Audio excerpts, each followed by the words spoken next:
Hello everyone, कैसे हो सभी। आई होप आप सभी बढ़िया होंगे और आपकी पढ़ाई एकदम बेहतरीन तरीके से चल रही होगी। जैसा कि हमें मालूम है, क्लास 10th का जो फर्स्ट चैप्टर चल रहा था, बहुत सी चीजें हमने पीछे पढ़ी थी कि दर्पण क्या है, दर्पण के क्या प्रकार हैं।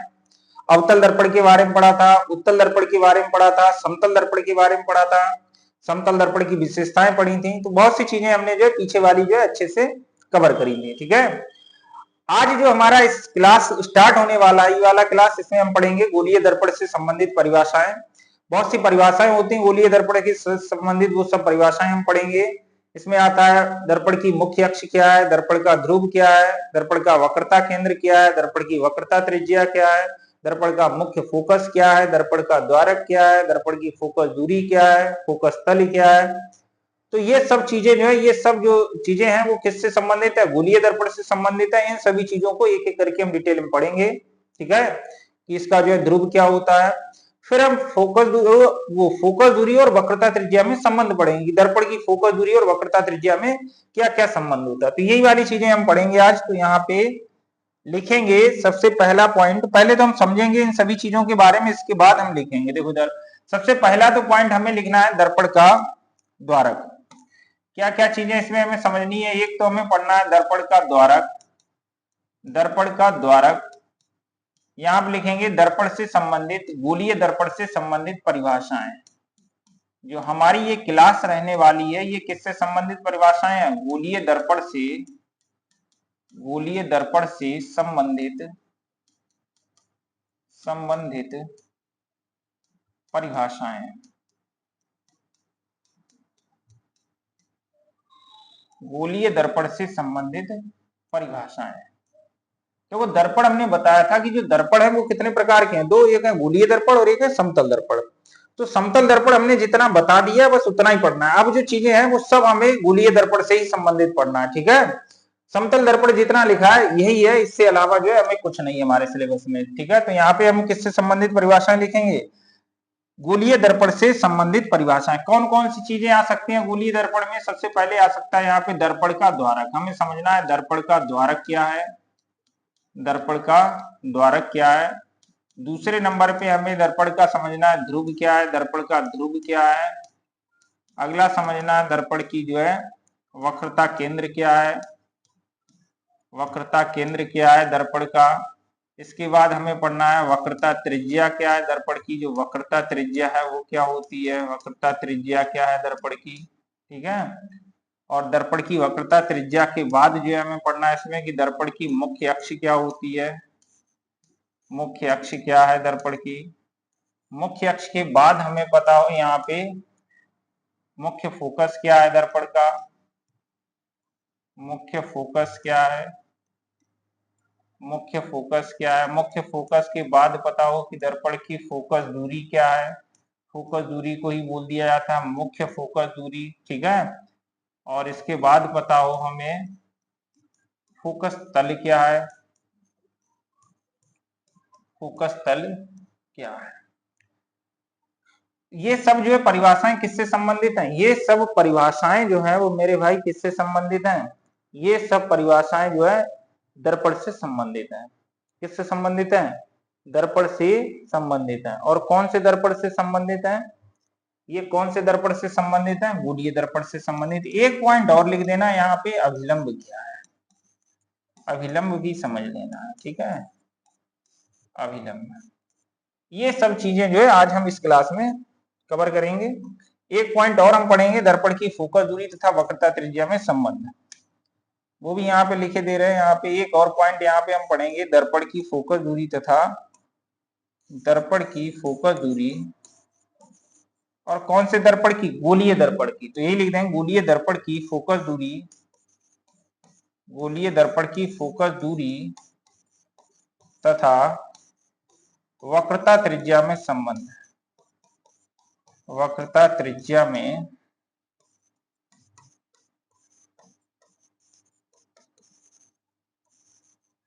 संबंध, ये चीजें हम जो है पढ़ेंगे।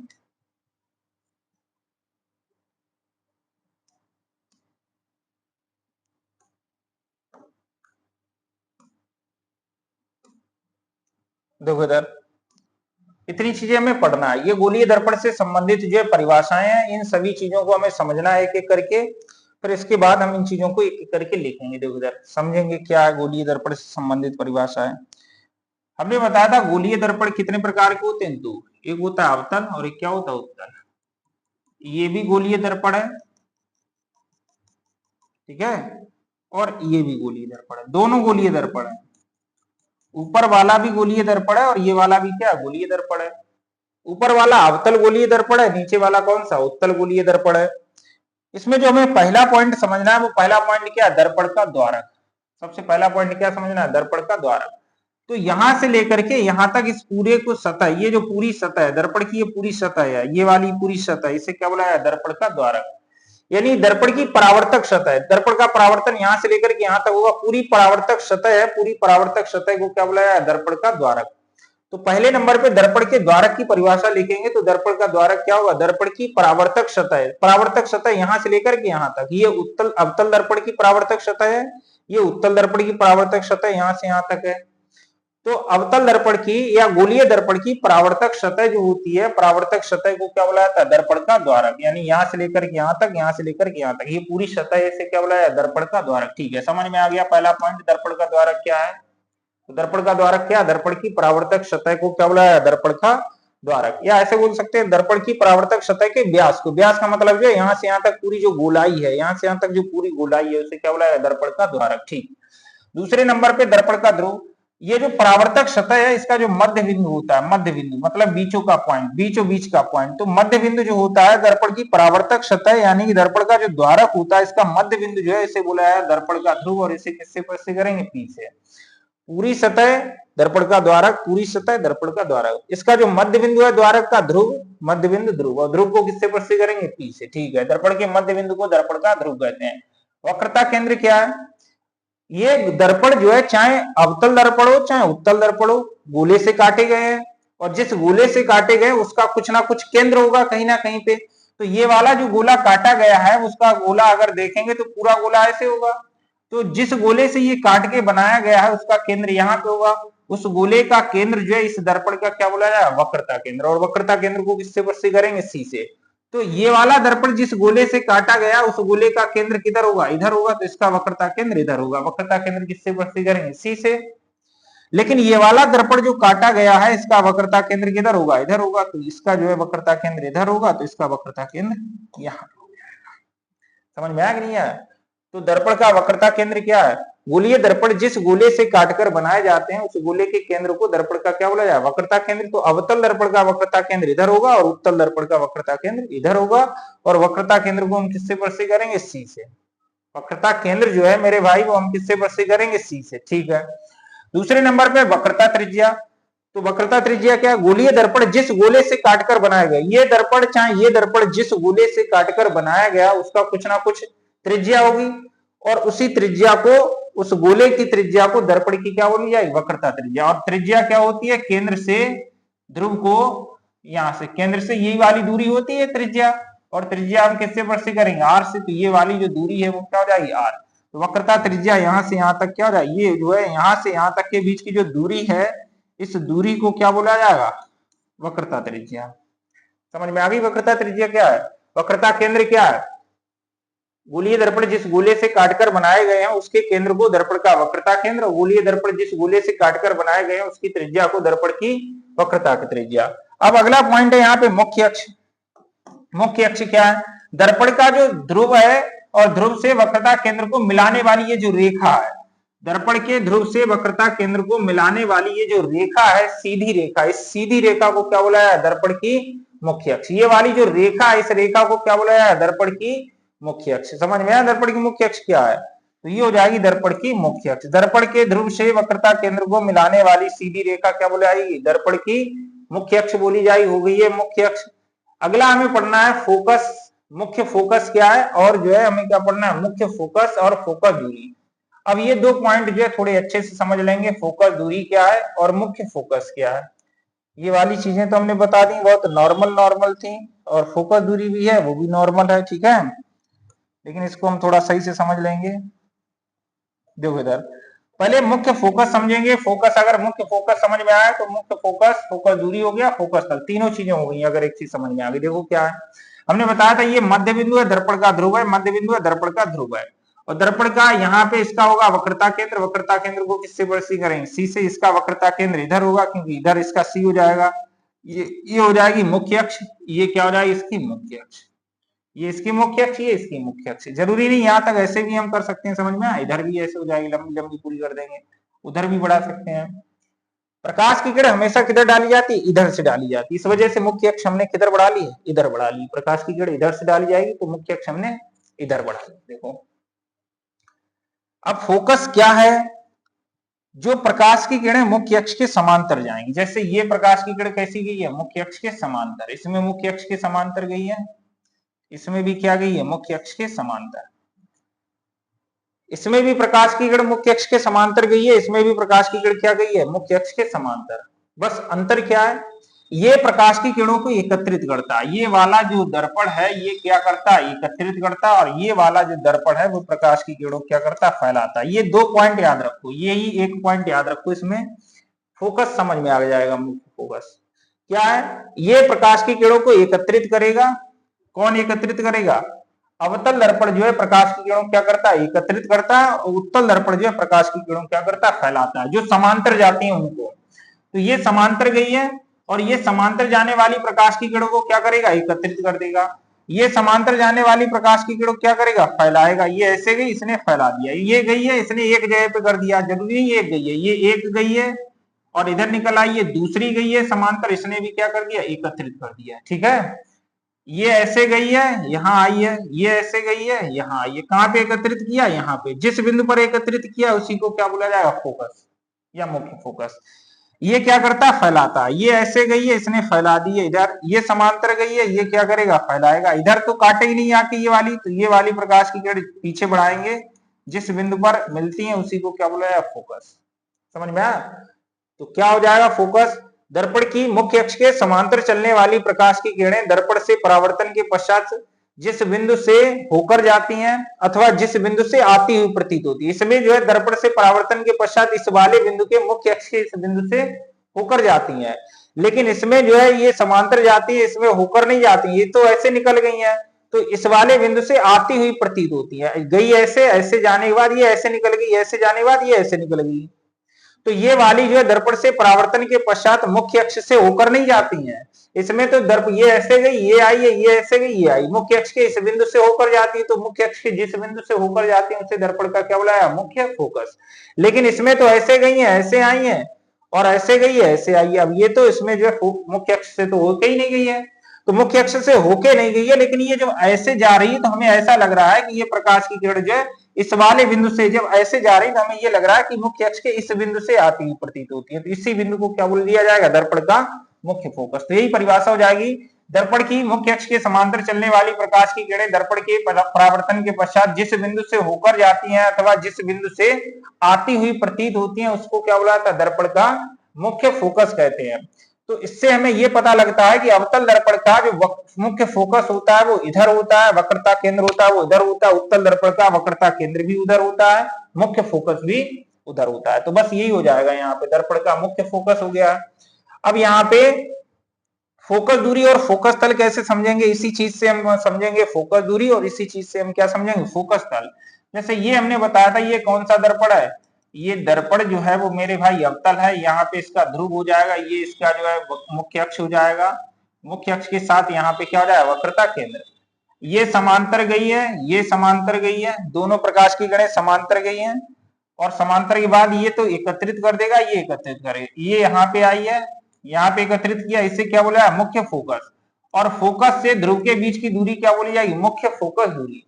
मुख्य फोकस से ध्रुव के बीच की दूरी, ये फोकस है, फोकस से ध्रुव के बीच की दूरी क्या बोली जाएगी, फोकस दूरी या मुख्य फोकस दूरी। ऐसे ही अगर हम उत्तल की बात करेंगे तो ये हो जाएगा उत्तल दर्पण। ऐसे करके ये कौन सा दर्पण हो जाएगा, ये हो जाएगा उत्तल दर्पण। ये हो गया उत्तल दर्पण, वो तो अवतल बना दिया है। ठीक है, ये हो गई मुख्य अक्ष, इसका ये हो गया ध्रुव। ध्रुव को पीछे पर से करें, इसका वक्रता केंद्र इधर होगा। ये ऐसे प्रकाश की किरण समांतर गई है, और समांतर जाने वाली ये क्या करेगा, ये ऐसे फैलाएगा, ये ऐसे फैलाएगा। अब मुख्य अक्ष से होकर नहीं जाती है तो इनको पीछे बढ़ाया था ऐसे करके, ये इस बिंदु मुख्य अक्ष इस बिंदु से होकर जाती है, इसे क्या बोला जाता है, दर्पण का मुख्य फोकस। मुख्य फोकस से ध्रुव के बीच की दूरी, इसे किससे क्या बोला जाए, मुख्य फोकस दूरी। मुख्य फोकस को हम प्रस्तुत करते हैं कैपिटल एफ से, और मुख्य फोकस दूरी को हम प्रस्तुत करते हैं स्मॉल एफ से। तो फोकस से ध्रुव के बीच की दूरी, मुख्य फोकस दूरी किससे प्रस्तुत करें, स्मॉल एफ से।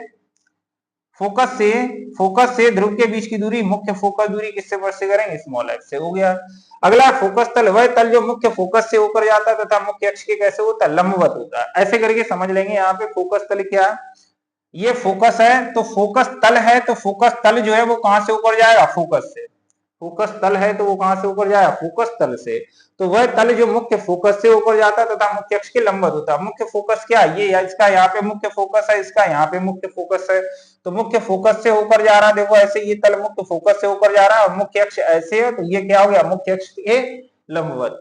तो वह तल जो मुख्य फोकस से ऊपर जाता है तथा मुख्य अक्ष के कैसा होता है, लंबवत होता है, उसे क्या बोला जाता है, फोकस तल कहते हैं। एक और चीज बचा, अविलंब। अविलंब क्या है, ऐसे करके अविलंब मान लेंगे। ये वाला जो है हमने मान लिया, ये कौन सा दर्पण है, ये दर्पण हमने मान लिया है, ये है अवतल, और यहाँ पे इसका ध्रुव होता है, ये इसकी मुख्य अक्ष होती है, यहाँ पे क्या होता है इसका एफ, और यहाँ पे क्या होता है, वक्रता केंद्र। तो वक्रता केंद्र से इस पृष्ठ पर जो रेखा खींचेंगे, इस रेखा को क्या बोला जाएगा, अविलंब। वक्रता केंद्र से दर्पण के पृष्ठ पर खींची गई जो रेखा होती है उसे क्या बोला जाएगा, अविलंब। समझ में आया, गोलीय दर्पण के किसी बिंदु को वक्रता केंद्र को मिलाने वाली रेखा जो है वो क्या बोली जाएगी, अविलंब। गोलीय दर्पण के किसी बिंदु से वक्रता केंद्र को मिलाने वाली ये रेखा क्या बोली जाएगी, अविलंब। ये अविलंब है, ये अविलंब, ये अविलंब, ये अविलंब, ये अविलंब, ये अविलंब, यानी कि वक्रता केंद्र से जाए, गोलीय दर्पण के किसी पृष्ठ से वक्रता केंद्र को मिलाने वाली रेखा है। इस वाले यहां से लेकर के यहां तक जो है इस वक्रता केंद्र पर रेखा है, उसे क्या बोला जाए, अविलंब बोला जाए। ठीक है। एक पॉइंट और बचा है, फोकस दूरी तथा वक्रता त्रिज्या में क्या संबंध होता है। जो वक्रता त्रिज्या आर होती है या जो फोकस दूरी एफ होती है वो आर का होती है आधा। आर का कितनी होती है, आधा। ये याद रखना, फोकस दूरी तथा वक्रता त्रिज्या में क्या संबंध है। तो वक्रता त्रिज्या जो आर है, या ऐसे लिखेंगे फोकस दूरी जो एफ है वो वक्रता त्रिज्या की कितनी होती है, आधी। अगर वक्रता त्रिज्या 50 है तो फोकस दूरी कितनी हो जाएगी, 25। वक्रता त्रिज्या अगर 40 है तो फोकस दूरी कितनी हो जाएगी, 20। यानी कि जो फोकस दूरी है वो वक्रता त्रिज्या की कितनी होती है, आधी होती है। ये वाले पॉइंट यहाँ पे हमने सभी समझा दिए हैं। उम्मीद है बढ़िया तरीके से अच्छे से समझ में आए होंगे। ठीक है।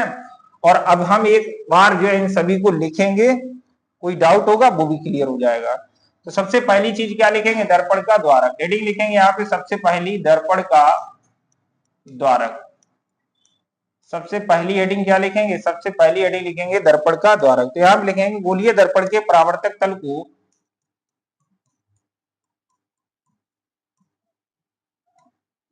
गोलीय दर्पण के परावर्तक तल के व्यास को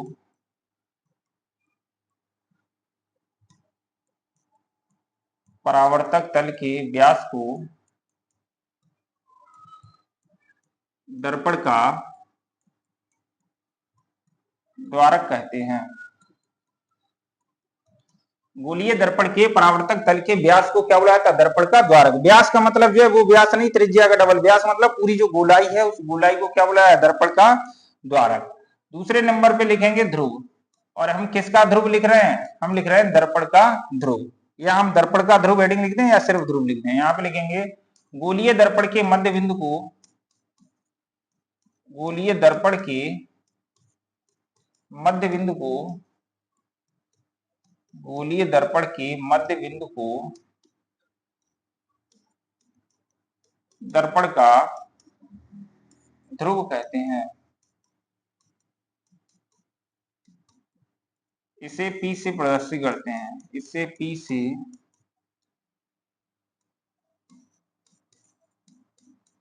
प्रदर्शित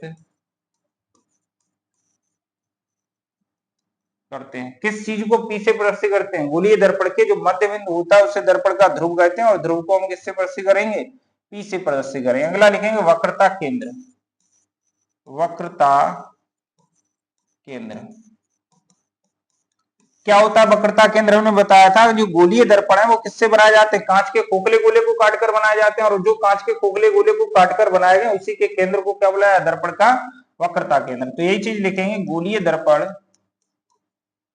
गोलीय दर्पण जिस कांच के खोखले गोले को काटकर बनाए जाते हैं, गोलीय दर्पण जिस कांच के खोखले गोले को काटकर बनाए जाते हैं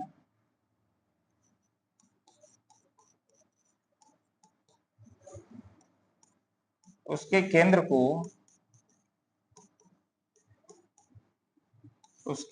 को दर्पण का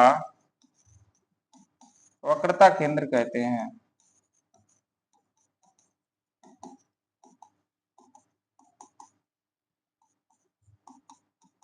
उसके केंद्र को दर्पण का वक्रता केंद्र, और ब्रैकेट में देना सी, वक्रता केंद्र सी कहते हैं।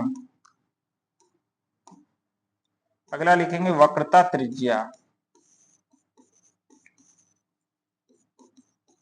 क्या है वक्रता त्रिज्या? गोलीय दर्पण जिस गोले से काटकर बनाए गए हैं उसकी त्रिज्या दर्पण की क्या बोली जाएगी? वक्रता त्रिज्या। हमने बताया गोलीय दर्पण कांच के खोखले गोले को काटकर बनाए जाते हैं, तो जिस कांच के खोखले गोले को काट के बनाए गए उसकी त्रिज्या जो है वो दर्पण की क्या बोली जाएगी? वक्रता त्रिज्या। तो यही लिख देंगे गोलीय दर्पण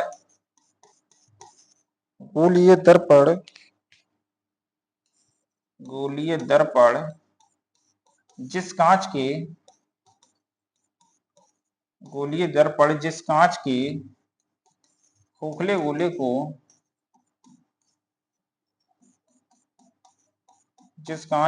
खोखले गोले को काटकर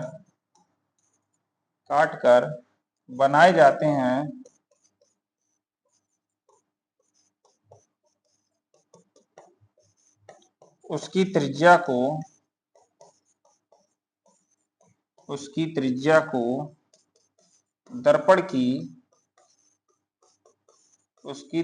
को दर्पण की वक्रता त्रिज्या, उसकी त्रिज्या को क्या बोला जाता है? दर्पण की वक्रता त्रिज्या कहते हैं। और इसे किससे प्रदर्शित करते हैं? इसे आर से प्रदर्शित करते हैं।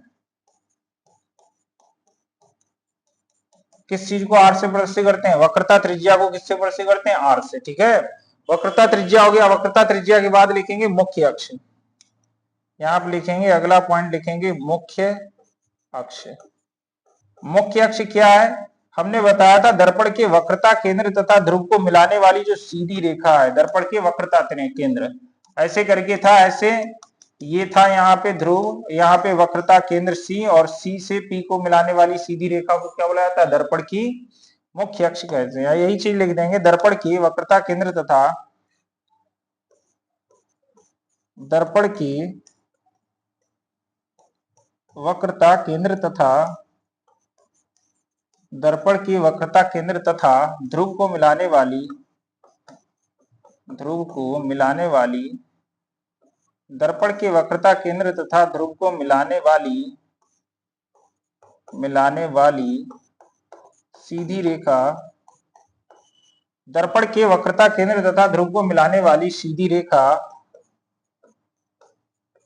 को मुख्य अक्ष कहते हैं। मुख्य अक्ष कहते हैं। दर्पण के वक्रता केंद्र तथा ध्रुव को मिलाने वाली सीधी रेखा को क्या बोला जाता है? मुख्य अक्ष कहते हैं। अब मुख्य फोकस लिखना है, तो जब भी हम मुख्य फोकस लिखेंगे तो सबसे पहले तो हम डायग्राम बनाएंगे। मुख्य फोकस के लिए सबसे पहले क्या बनाएंगे? डायग्राम बनाएंगे। कौन से डायग्राम बनाएंगे? जो अभी हमने बताए थे दो, वही वाले, एक अवतल वाला और एक कौन सा बनाएंगे? उत्तल वाला। एक अवतल वाला बनाएंगे और एक कौन सा बनाएंगे?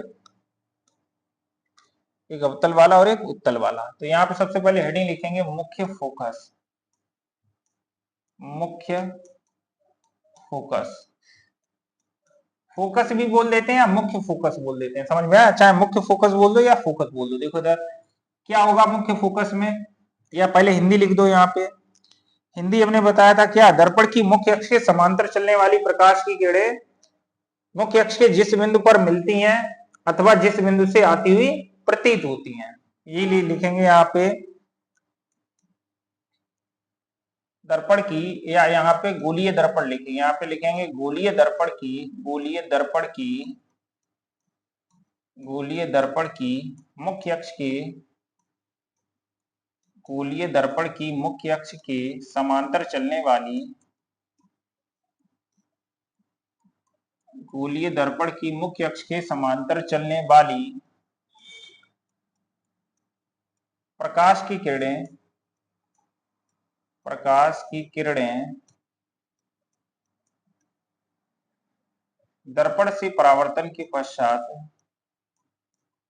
दर्पण से परावर्तन के पश्चात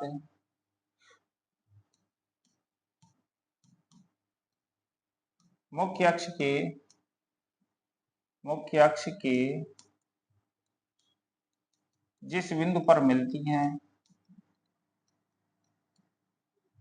जिस बिंदु पर मिलती हैं अथवा मुख्य अक्ष के जिस बिंदु पर मिलती हैं अथवा मिलती हुई प्रतीत होती हैं,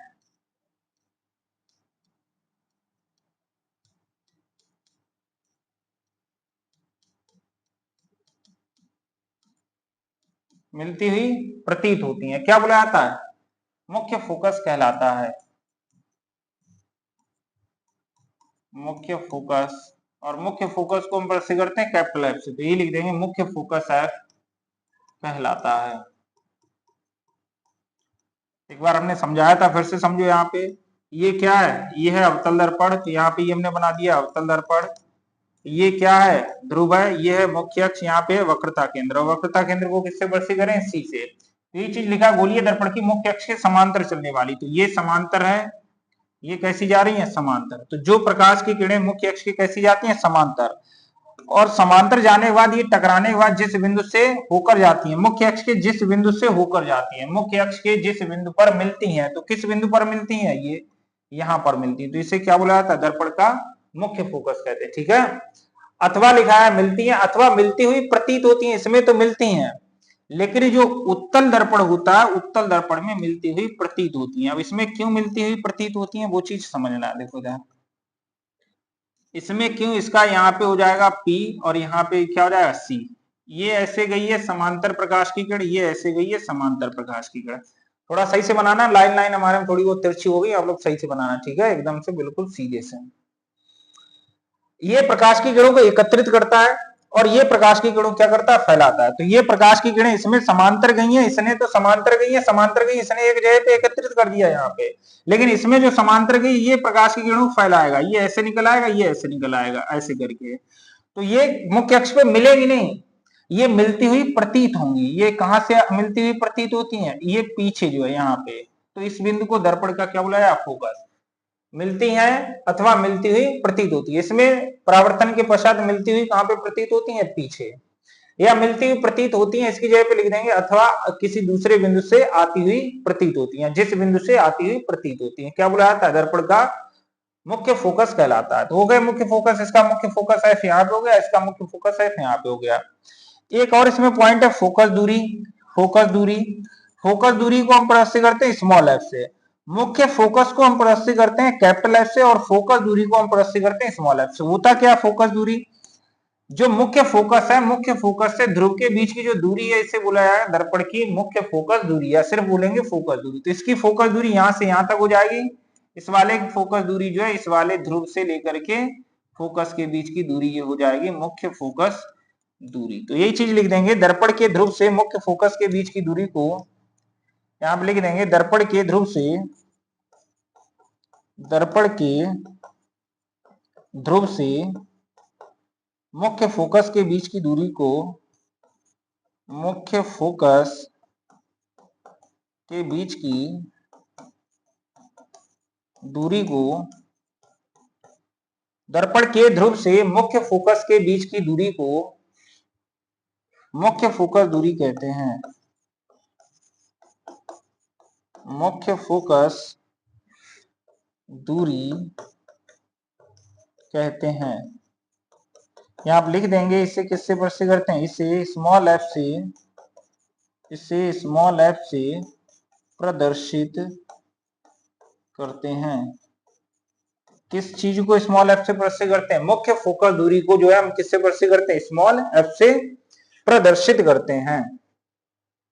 ये डायग्राम भी बना लेना, इसमें मुख्य फोकस जो लिखा है इसके मुख्य फोकस में ये दोनों डायग्राम भी बना लेने हैं, एक ये वाला और एक ये वाला।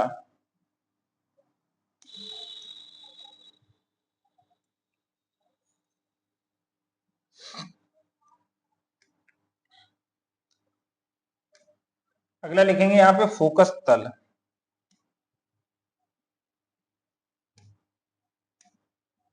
अगला लिखेंगे यहाँ पे फोकस तल। फोकस तल। अब जैसा इसका नाम है वैसे इसका तल है। वह तल जो कहां से ऊपर जाता है? मुख्य फोकस से। तो ये फोकस है, फोकस से ऊपर जाएगा और मुख्य अक्ष के लंबवत होगा, ऐसे करके। फोकस से ऊपर जा रहा है लेकिन मुख्य अक्ष ऐसे है तो मुख्य अक्ष के क्या हो जाएगा? लंबवत। तो वह तल जो मुख्य फोकस से ऊपर जाता है तथा मुख्य अक्ष क्या होता है? लंबवत होता है। तो ये लिख देंगे वह तल जो वह तल जो मुख्य फोकस से होकर जाता है, वह तल जो मुख्य फोकस से होकर जाता है, वह तल जो मुख्य फोकस से होकर जाता है तथा मुख्य अक्ष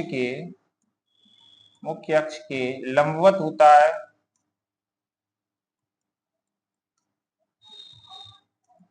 फोकस तल कहलाता है।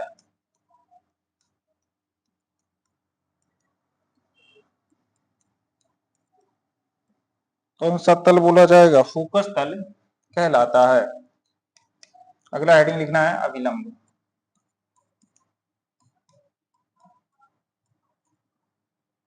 अभिलंब। अभिलंब क्या है? अभिलंब हमने बताया था ऐसे करके, ये मान लेंगे दर्पण। ये कौन सा दर्पण है? अवतल दर्पण है। ये दर्पण कौन सा है? ये उत्तल दर्पण है, ऐसे करके। ये हो जाएगा इसका ध्रुव, ये हो जाएगा इसका ध्रुव, ठीक है। ये हो जाएगा इसका वक्रता केंद्र इधर है, इसका वक्रता केंद्र इधर होता है, ऐसे ही होता है। तो इसके जो है ये परावर्तक तल है। इस परावर्तक तल से यहाँ पर जो रेखा खींची जाएगी इस रेखा को अभिलंब बोला जाएगा। समझ में आया? यानी कि इस वाले से, इस पूरे तल से जो है रेखा कहाँ पे है? सी पर। ये हो जाएगी, ये हो जाएगी, ये हो जाएगी, ये हो जाएगी, ये हो जाएगी, ये हो जाएगी, या इसमें यहाँ से ये परावर्तक तल से वक्रता केंद्र पर खींची गई रेखा जो है वो क्या कहलाती है? अभिलंब कहलाती है। लिख देंगे यहाँ पे परावर्तक तल से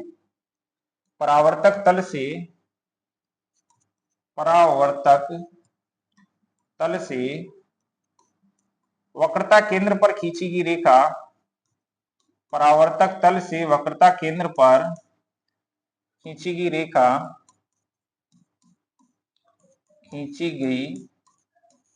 रेखा अभिलंब कहलाती है। अभिलंब कहलाती है। किससे किस पर खींची गई रेखा? परावर्तक तल से, और जो है वक्रता केंद्र पर जो रेखा खींची जाती है वो क्या कहलाती है? अभिलंब कहलाती है। अभी एक लास्ट इस वाली क्लास का हमारा जो लास्ट पॉइंट रहने वाला है वो है दर्पण की फोकस दूरी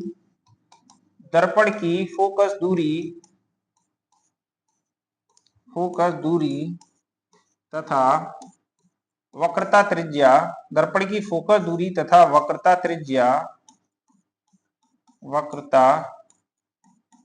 त्रिज्या में संबंध। दर्पण की फोकस दूरी तथा वक्रता त्रिज्या में संबंध, यानी कि जो फोकस दूरी होती है वो वक्रता त्रिज्या की आधी होती है। हमारा डेरिवेशन नहीं है, इंटर में पढ़ेंगे। बस इतना याद रखना है, जो फोकस दूरी एफ है वो आर का कितनी होती है? आधी। अगर आर जो है 40 है तो एफ जो है वो कितनी होगी? 20 होगी। तो यही लिख देंगे फोकस दूरी वक्रता त्रिज्या की, फोकस लिखना है, फीकस नहीं लिखना है। क्या लिखना है? फोकस। यहाँ आप लिखेंगे फोकस दूरी वक्रता त्रिज्या की आधी होती है। फोकस दूरी जो है वो वक्रता त्रिज्या की कितनी होती है? आधी होती है। अगर लिखना चाहेंगे अर्थात फोकस दूरी एफ बराबर, अर्थात फोकस दूरी को हमने बताया था, फोकस दूरी को किससे प्रस्तुत करते हैं, स्मॉल एफ से। वक्रता त्रिज्या को किससे प्रस्तुत करते हैं, आर से। तो फोकस दूरी जो है वो आर का कितनी हो जाएगी, आधा।